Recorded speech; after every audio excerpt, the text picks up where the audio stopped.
વિજ્ઞાન વાતોમાં નહીં પણ પ્રયોગોમાં માને છે. તો ચાલો આજે આપણે પણ વાતો કરતા આપણા પર પ્રયોગ કરી અને જોઈ લઈએ. તો આજના પ્રયોગ માટે તમારે જોશે ઇયર પ્લગ એટલે કે કાનના ડટ્ટા. અડધી કલાક તમે રોતલ ગીતો સાંભળજો.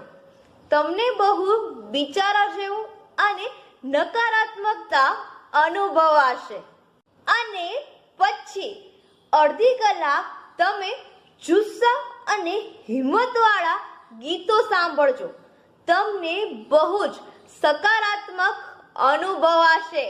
ગાંધીજીના 3 વાંદરા પણ એ જ સૂચવે છે કે જેવું જોશો અને જેવું સાંભળશો એની તમારા મન પર સીધી અસર પડશે અને એનું પ્રતિબિંબ તમારી ભાષા અને વર્તનમાં અચૂક દેખાશે. તો પછી આપણે આપણા મનને સારું જ સંભળાવીએ અને સારું જ દેખાડીએ જેથી એની મક્કમતાને પોષણ મળતું રહે અને આપણે હંમેશા ખુશ જ રહીએ.